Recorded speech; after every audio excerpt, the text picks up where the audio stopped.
Hello, fellow humans. We feel it in our bones that capitalism is as aggressive as it has ever been. Sometimes I feel like I'm being pushed around in life. Say 58% of Canadians in 2024, up from 45% 5 years ago. Record-breaking 733 fires consume Brazil's Pantanal wetland, up from 435 fires 10 years ago. In 2024, an estimated 16.7 million people in Syria are assessed to need humanitarian aid. In India, income inequality is now worse than under British rule. The far right is rising throughout Europe and also in North America.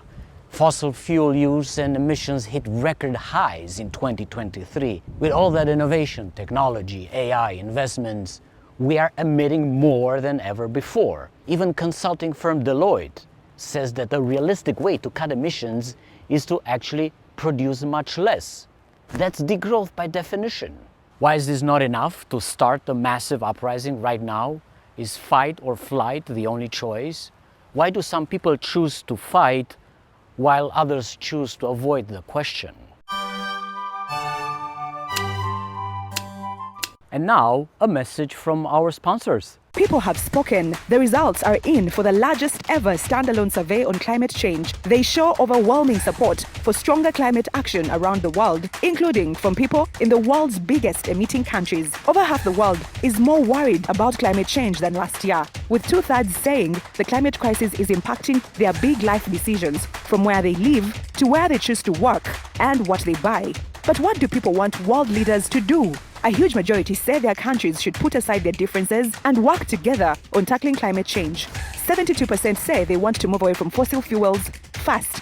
And most think rich countries should give more help to poorer countries to adapt to climate impacts. The People's Climate Vote has given the world a voice on the climate crisis because our voices matter. Now is the time to listen, spread the word. Visit peoplesclimate.vote and explore a world of views on climate change. I see two angles for the fight or flight choice. People making choices on a personal level, in an everyone for themselves kind of mindset, and people making choices based on clues from society, in I'm gonna join a like-minded group kind of mindset. Roughly speaking, an individualist versus collective mindset. In any case, no uprising will happen if these 5 prerequisites are not met, at least in theory. Number 1, a deep crisis. Number 2, an alternative political project. Number 3, a comprehensive coalition of social forces. Number 4, broad-based consent. And 5, the will to coerce and rule. I'm just gonna come out and say it. The climate crisis is already here. We are dealing with the extinction of life on Earth. Capitalism has been found guilty. We must phase out capitalism in spite of the kicking and screaming of the ruling elite, the super wealthy, the enablers. The far right is growing because fear is a much quicker emotional response than anger. This is why many humans believe it's a group of others that are responsible. Immigrants, refugees, folks on welfare benefits, the woke left, the Jews, the Muslims, the blacks, the browns, the whites, all of them with no discrimination between rich and poor, but never the super wealthy elite. Interesting enough. And now a message for the working class. By working class, I mean everyone who works for a living, whether paid or not, either working for themselves or working under an unelected boss, and not being a boss yourself. Being in the working class is not about income, it's about power. Dear working class, you are disempowered. It does not matter if you ask for a higher minimum wage, or more paid vacation days, or better working conditions, or more sick pay or hybrid work. All of that is just haggling inside the system. This haggling does not take power away from the elites. It only takes some material concessions from them if you are successful, and it maintains the rules of the game. Even asking the question, is this politically realistic? Can this be achieved? Assumes that we must play by the rules of the system and beg the ruling elites to give us concessions. That time is over. When you hear an arrogant right-wing conservative politician or some snotty capitalist saying that working hard and merit automatically breeds material wealth, punch back. Tell them that they are delusional. Show them the data. Show them the plunder on which they are building that wealth. And most importantly, disobey. Workers are already fighting back and winning mini battles at the edges of capitalism. You have heard about quiet quitting, the Great Resignation, the lying flat movement in China, the new waves of unionization and strikes. All of that are workers saying enough is enough. But not all these mini battles are about the core of the problem, power. The what's in it for me question is not the right question to ask even in a highly individualistic culture such as Canada or the United States. It's self-defeating. The moment you see yourself as one worker competing with another worker for a job, you give up power, you diminish yourself. It's because power is always a social relation that requires the existence of another human or another group of humans, whether it is for a just cause or for domination. Thinking in terms of what's in it for me is thinking from a position of fear. This is how it is easy for capitalism and for the far right to manipulate the masses, with fear of loss and fear of missing out. Number one fear, the fear of loss, is obviously about the little wealth or privilege you might have over those poorer or less fortunate than you. The ruling super wealthy want us to fear that we might lose that privilege, and in order to keep it, we must obey the system and play by its undemocratic rules. Coming in close second is fear of missing out. That is so pervasive. It has made us chase products on sale that we don't need and climb the corporate ladder for self-aggrandizement where narcissism poses as false modesty. A steady-state lifestyle, equilibrium, are not options in a material growth-based society, so you are left to choose between fear and craving. You are not allowed to desire a steady-state life. In order to break the false choice between fear and craving, you need to degrow your mind. And if fear is a quicker response than anger, if we want to defeat the far right and fascism, let us use fear to attack the real target, the class of the super wealthy. Fear that their behavior will obliterate all life on earth. Fear that their behavior will make us poorer. Fear that their power will ruin democracy forever. Why not? Has fear not evolved as a defense mechanism? Can fear not be channeled to enhance chances of survival? Fight or flight may be too reductionist for the complexity of the world we live in. Those enlightened enough humans, aware of the predicaments we are facing, are practicing both fight and flight depending on circumstance. For the working class, the just transition must be about challenging the power of the super wealthy, taking it away from them and redistribute it. This is about fighting. The just transition would also require the pattern breaking of quick sound-bited thinking, such as meritocracy is real and is good. Technology and green growth will save us. There are infinite undiscovered resources. We live in the best possible world. The arc of the moral universe is long, but it bends towards justice. Well, the arc may bend towards justice, but only if pre-existing conditions of struggle are met, plus the add-on of the 5 theoretical prerequisites. This pattern breaking is about flight, but the right kind of flight, not the defeatist and the cynical flight that is along the lines of the cause is lost. We are doomed already. Of course, as working class, one must always remember the labor theory of value, which remains true to a very large extent. Your employer always, without exception, makes more wealth from your labor than what they pay you, in order to satisfy the core incentive of the system, which is capital accumulation for its own sake. The only way to break the system would be to challenge its hegemony. Can you talk back to your boss without losing your job? If yes, then do it. Ask for work time reduction to 30 hours a week with no loss in pay. If you cannot talk back to your boss, join a union or create a union, then ask for a work time reduction. Strategize for a legal strike. then strategize for civil disobedience and an illegal strike.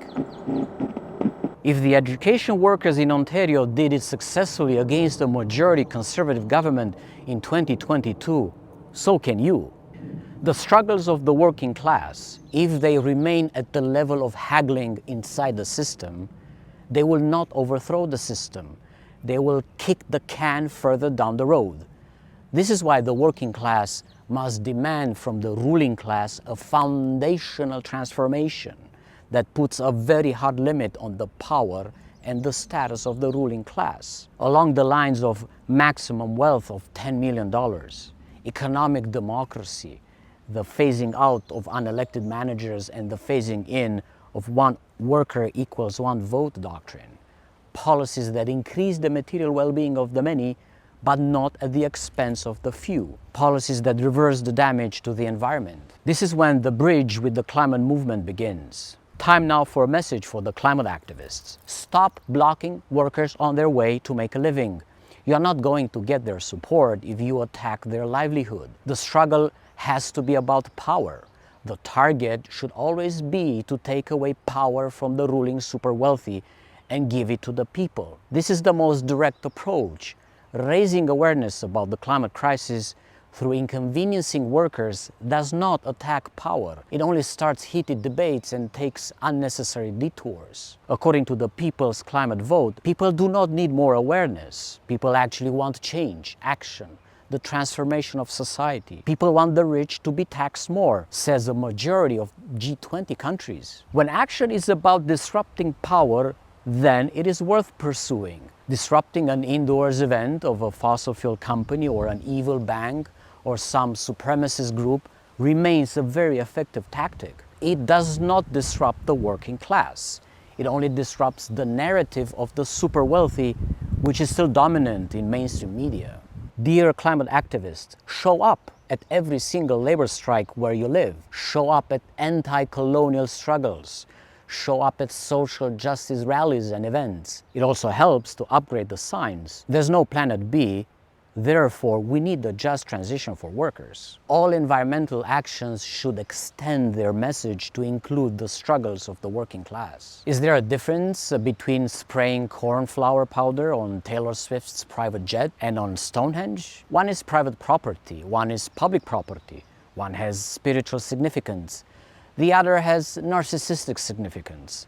One is the symbol of hard work and wisdom. The other one is Taylor Swift's private jet. Both acts have in common the tactic of raising awareness and stirring emotions of outrage. That may be misguided. As we know, people are already aware and angry. The acts are missing references to the just transition, references to solutions for the working class. These acts of rebellion are skipping the important role of fear.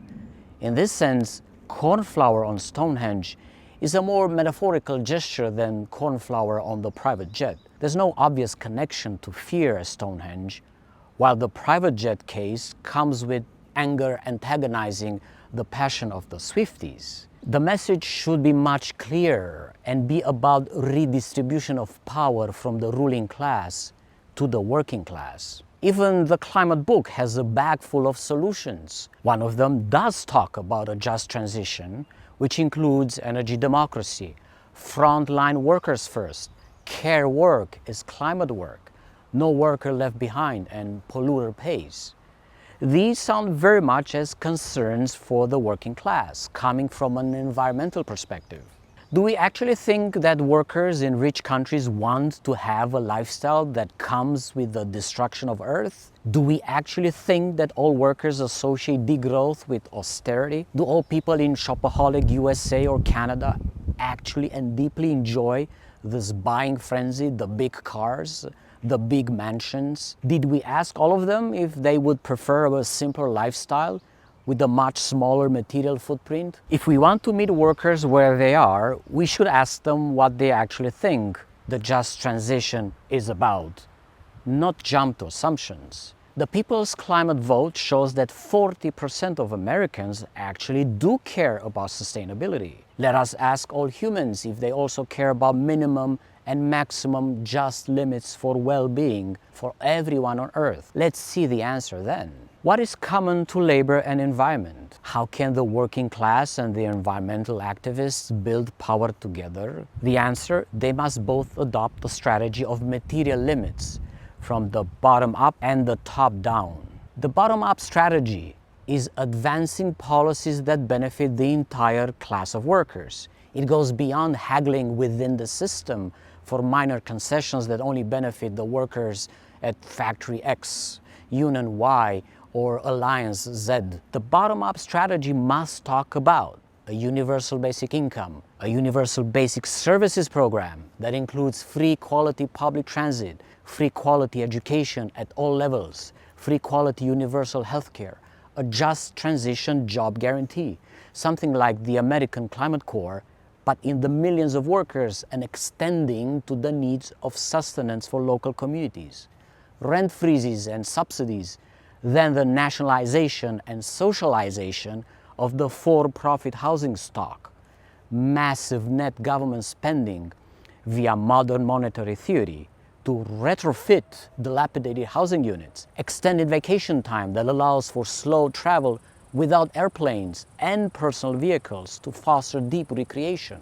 All these and more are about minimum limits of well-being. The top-down strategy must talk about maximum limits to power and lifestyles. It starts with a demand for a maximum wealth limit of $10 million or less. Then we add to this phasing out private jets, SUVs, industrial meat production, consumer plastics, fast fashion, multiple personal properties that are kept for profit or kept entry, and so on. And phasing of economic democracy that would lead to a full self-determination of the working class on the principle of one worker equals one vote. These are only the tip of the iceberg. When the working class and environmental activists adopt the language of both bottom-up and top-down limits, only then the 5 conditions for a just transition could be met and the revolution could begin. When the idea of holistic boundaries is adopted by all humans in the struggle to beat the environmental crises, the social crises, the political crises, then the 5 prerequisites for the uprising will be met. It will be then and only then. In conclusion, the final soundbite message for both workers and environmentalists is this: make your struggle about taking away power from the super wealthy. Make your struggle about bottom-up material limits for all humans on Earth. Make your struggle about top-down material limits for all humans on Earth. Whatever your demand is, make sure it contains all these 3 elements. If you can, please support me through the links below to cover the costs of these videos. Future videos will not be possible without your support. I will never collect money from advertising. Until next time, be well, increase the peace. Is flight or fight the only choice?